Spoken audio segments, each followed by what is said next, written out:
আসসালামু আলাইকুম। সবাই কেমন আছেন? আশা করি ভালো আছেন সবাই। আলহামদুলিল্লাহ আমরাও ভালো আছি। এবার মদিনার সফরটা ছিল বেশ প্রশান্তিময়, আনন্দদায়ক এবং অত্যন্ত ভালো লেগেছে টাইমটা। মদিনা মক্কা থেকে একটু ভিন্ন। মদিনার পরিবেশটা বেশ শীতল এবং সবকিছু কেমন জানি একটা বন্ধুত্ব পরিবেশ মনে হয়।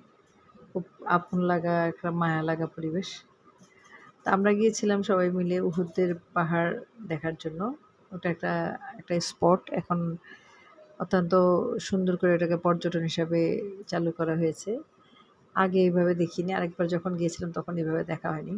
এবার দেখলাম যে অনেক ইমপ্রুভ হয়েছে। মানে তাদের ম্যানেজমেন্ট অনেক সুন্দর হয়েছে এবং পর্যটকদের জন্য অনেক আকর্ষণীয় করা হয়েছে।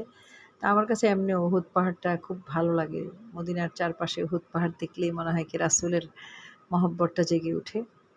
আর কেবলাতাইন, মসজিদে কেবলাতাইন এখানেও গিয়েছিলাম। ভালো লেগেছে অনেক। সাদা পাথরের মসজিদ, পবিত্রতার ছোঁয়া চতুর্দিকে আর মদিনার সুশীতল পরিবেশ, বাতাস, আবহাওয়াটা যেন মনে হলো যে একবারে আমাদের অনুকূলে ছিল। আমরা যখন মক্কা মদিনা সফর করি তখন সময়টা ছিল ইরান এবং আমেরিকার যুদ্ধ। এই যুদ্ধ চলাকালীন সময়ে সবসময় মানুষ আতঙ্কের মধ্যে ছিল যে কি হয় না হয়। কিন্তু আলহামদুলিল্লাহ আমরা যতদিন মক্কা মদিনাতে ছিলাম মানে ১১ মার্চ থেকে ২৫শে মার্চ পর্যন্ত আমাদের যে সফরটা ছিল, আলহামদুলিল্লাহ খুব স্বাচ্ছন্দ্যে এবং খুব মানে হেফাজতে আল্লাহ তাআলা আমাদেরকে সময়টা পার করেছেন। আমরা বলতেই পারব না যে মিডল ইস্টের কোথাও কোনো ঝামেলা হচ্ছে বা কোনো উত্তেজনা আছে। আমরা খুব রিল্যাক্স ভাবে আমাদের সময়টা কাটিয়েছি আলহামদুলিল্লাহ। মন ভরে মদিনার আলো বাতাসে ঘুরতে পেরেছি এবং আমার যারা ওখানে পরিচিতরা আছে, আমার আত্মীয়স্বজন, তারা অত্যন্ত আপনজনের মতো অ আমাদেরকে আপ্যায়ন করেছে এবং আমাদেরকে সম্মান করেছে।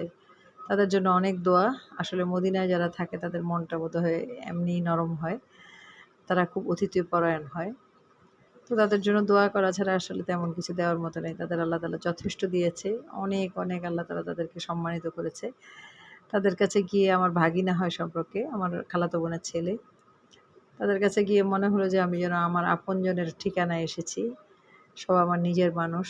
আমার নিজের মানে একটা রক্তের একটা ঘ্রাণ, আপনজনের একটা ঘ্রাণ আমি পেয়েছি।